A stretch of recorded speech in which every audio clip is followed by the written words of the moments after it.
Hello guys, हमारे YouTube channel पर आपका स्वागत है। अगर आपने अभी तक चैनल को सब्सक्राइब नहीं किया है तो प्लीज चैनल को सब्सक्राइब करें। वीडियो पसंद आ रही है तो प्लीज वीडियो को लाइक करें, कमेंट करें और अपने दोस्तों के साथ शेयर करें। प्रीति का कमरा, मारवा हाउस। प्रीति अपने आप को पूरी तरह से ओमकार के हवाले कर देती है। न उसे रोकने की कोशिश करती है, न उससे दूर होने की कोशिश करती है। लगातार प्रीति के होठों को अपने होठों से धीरे धीरे चूसते हुए ओमकार के हाथ प्रीति के चेहरे से हटकर धीरे धीरे प्रीति के शरीर के ऊपर से खिसकते हुए उसकी कमर तक पहुंच जाते हैं और धीरे से प्रीति की कुर्ती के नीचे से होते हुए प्रीति की कमर के पीछे इधर से उधर घूमने लगते हैं। वह प्रीति की गर्दन पर बेतहाशा तरीके से धीरे धीरे चूमने लगता है। फिर धीरे से प्रीति के कान में कहता है, मैं कभी किसी कीमत पर तुमसे अलग नहीं होऊंगा, चाहे तुम जो कर लो। इस वक्त ना ओमकार अपने होश में था, ना प्रीति अपने होश में थी। न जाने आज क्या होने वाला था। प्रीति से दूर होने की खबर ने ओमकार की हालत कुछ ऐसी कर दी थी कि वह प्रीति को तुरंत ही अपने अंदर समा लेना चाहता था। जितना किसी से दूर जाने की कोशिश करो उतना ज्यादा उसके प्रति खिंचाव बढ़ता था और उतनी ही तेजी से। कुछ असर प्यार का था तो कुछ कसूर उम्र का।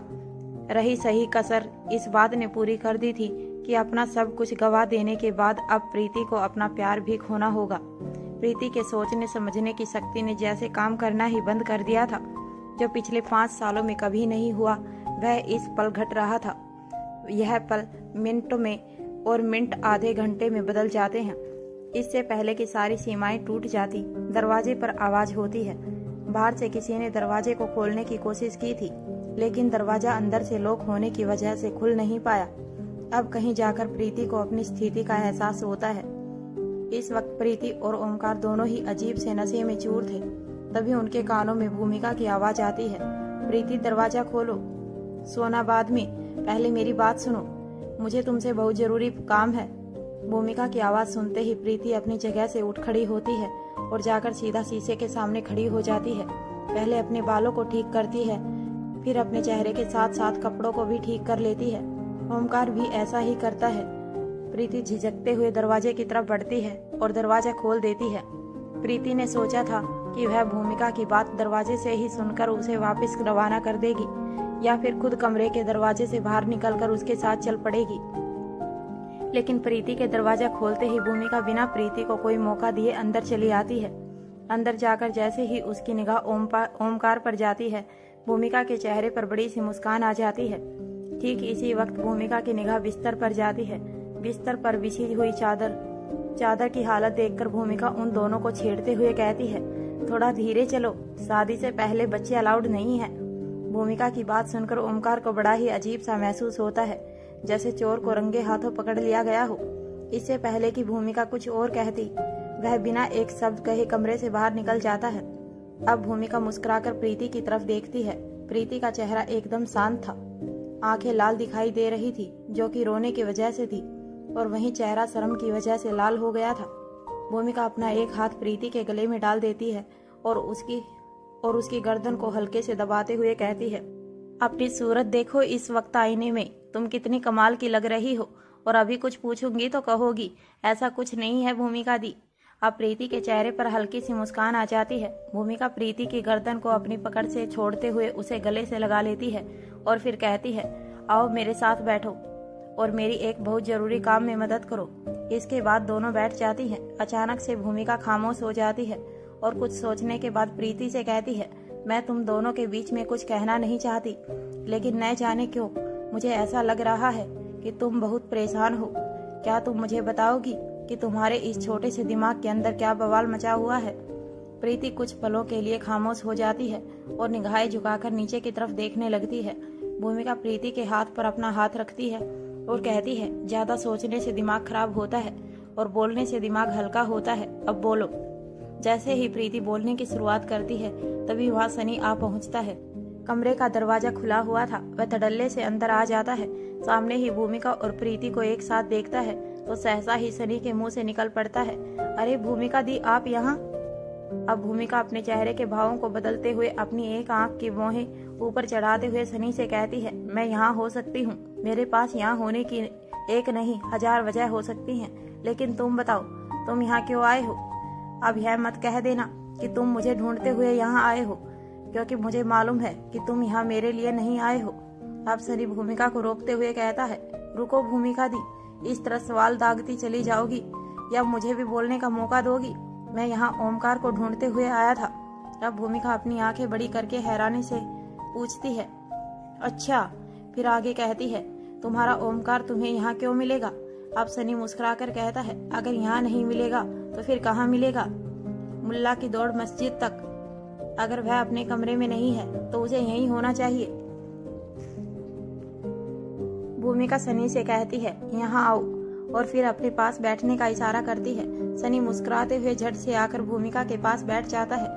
इस बार भूमिका सनी के गले में अपना हाथ डालती है और उसकी गर्दन को जकड़ लेती है। फिर कहती है, तुम सभी बहुत तेज चल रहे हो। तुम सभी की अकल ठिकाने लगाना बहुत जरूरी है। तुम्हारे ओमकार को यहाँ से गए हुए ठीक तरह से 5 मिनट भी नहीं हुए और तुम यहाँ मेरी जासूसी करने चले आए। सनी दर्द से चिल्लाते हुए कहता है, नहीं भूमिका दी, ऐसा कुछ नहीं है, मैं सच कह रहा हूँ। मैं सिर्फ ओमकार को ढूंढने आया था। प्लीज छोड़ो, बहुत दर्द हो रहा है। भूमिका उसकी गर्दन को और भी तेज दबाते हुए कहती है, जाकर उस ओमकार से कह दो कि आज वह प्रीति से दोबारा नहीं मिल पाएगा। अभी बहुत रात हो चुकी है, जाकर सो जाए। ऐसा कहकर वह सनी को छोड़ते हुए कमरे से बाहर निकलने का इशारा करती है। सनी छुटते ही तेजी से दौड़कर दूर खड़ा हो जाता है और अपनी गर्दन को सहलाने लगता है। फिर कहता है, लगता है आज की शाम ही खराब है। अभी भूमिका कहती है, अच्छा? ऐसा कहकर वह जैसे ही खड़ी होने लगती है, सनी दौड़ते हुए कमरे से बाहर निकल जाता है। कमरे से बाहर निकलने के बाद वह खुद से ही कहता है, मतलब ओमकार यहाँ से अभी गया है, वह इस बार अपने कमरे में जरूर मिल जाएगा। ऐसा सोचकर वह ओमकार के कमरे की तरफ चल पड़ता है। गुलेरिया हाउस।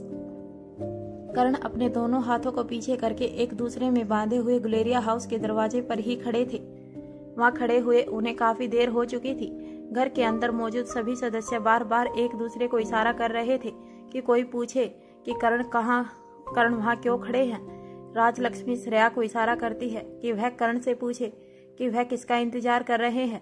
श्रेया आंखों के इशारे से राजलक्ष्मी को मना कर देती है कि मैं नहीं पूछ पाऊंगी। फिर दोनों एक दूसरे को इशारा करती हैं और इधर से उधर घूम घूम कर काम में व्यस्त नंदनी को इशारा करके कहती हैं कि वह करण से पूछे कि वह किसका इंतजार कर रहे हैं अथवा वह वहाँ इस तरह क्यों खड़े हैं। नंदनी अपना एक हाथ ऊपर करके आंखों से इशारा करती है, रुको मैं अभी पूछती हूँ। नंदनी खुद भी काफी देर से इसी फिराक में थी कि वह करण से किस तरह पूछे कि वह इस तरह वहाँ क्यों खड़े हैं, लेकिन अब उसके पास पूछने के लिए बहाना था। घर के नौकर खाने की टेबल पर बड़े बड़े डोंगे लाकर रखने लगते हैं। तभी नंदनी करण से कहती है, चाचा जी खाने का वक्त हो गया है, अंदर आ जाइए, खाना लग गया है। जब करण कोई जवाब नहीं देता तो नंदनी आगे कहती है, आप कब तक वहाँ खड़े रहेंगे चाचा जी? क्या आप किसी का इंतजार कर रहे हैं? करण अपने हाथ की घड़ी को देखते हुए दोबारा से अपने हाथ को पीछे की तरफ ले जाकर और अपनी जगह से जवाब देते हुए कहता है, बस थोड़ी देर और इंतजार करो, फिर सब साथ में बैठकर ही डिनर करेंगे।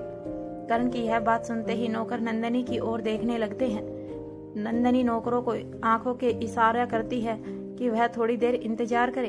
अब नंदनी भी जाकर श्रेया और राजलक्ष्मी के पास बैठ जाती है और तीनों आंखों ही आंखों में एक दूसरे से पूछने लगते हैं, कौन आने वाला है। तभी पिंकी और यश दौड़ते हुए डाइनिंग हॉल में पहुंच जाते हैं और उछल कर शोर मचाने लगते हैं, आ गए आ गए।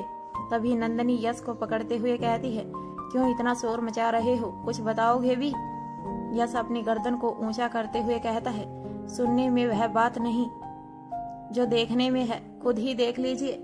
ऐसा कहकर वह बाहर की ओर अपना हाथ कर देता है। तभी गुलेरिया हाउस में शोर करते हुए गाड़ियों की एंट्री होती है। गाड़ियों के काफिले को देखकर ही कहा जा सकता था कि किसी वीवीआईपी की एंट्री हुई है। जैसे ही बीच वाली गाड़ी का दरवाजा खुलता है, उसमें से रिया बाहर निकलकर दौड़ते हुए आगे बढ़ती है और जाकर सीधा करण की कमर से चिपक जाती है। करण के चेहरे पर खुशी की लहर दौड़ पड़ती है। करण अपने दोनों हाथों से रिया को गले लगा लेता है और अपना एक हाथ रिया के सिर पर घुमाने के बाद उसके सिर पर चूम लेता है। अब करण के चेहरे की तरफ देखते हुए रिया कहती है, I miss you so much नानू, you know I am so happy to see you. इसके बाद वह शोर मचाते हुए घर के अंदर चली जाती है। करण वहीं खड़े होकर आर्यन और अलेक्जेंडर के आने का इंतजार करते हैं। वह दोनों अपनी सामान्य चाल से चलते हुए मुस्कुराते हुए करण के पास आकर बारी बारी गले लगते हैं। करण उन्हें भी प्यार करते हैं और अंदर आने के लिए कहते हैं। तभी उनके पीछे से मयूर आता हुआ दिखाई देता है। आर्यन और अलेक्जेंडर भी अंदर की तरफ चले जाते हैं। करण मयूर से पूछते हैं, सब ठीक है, कोई दिक्कत तो नहीं हुई? मयूर जवाब देता है, नहीं चाचा जी, कोई दिक्कत नहीं हुई, किसी को कानो कान भनक तक नहीं हुई। मुझे उम्मीद नहीं थी कि रिया इतनी अच्छी तरह से कोऑपरेट करेगी। मुझे लगा था कि अगर वह किसी चीज के लिए जिद कर बैठी तब मैं क्या करूंगा, पर वह बहुत समझदार है। इतने दिनों तक बिना फोन और इंटरनेट के रहने एक छोटी बात नहीं है, खासकर तब जब बात रिया की हो। करण मयूर की बात पर मुस्कुरा देते हैं और अपना एक हाथ मयूर के कंधे पर रखकर उसे थपथपा देते हैं। अब तक मयूर आकाश को रिपोर्ट किया करता था, लेकिन अब कमान करण गुलेरिया ने संभाल ली थी और मयूर करण को रिपोर्ट करने लगा था।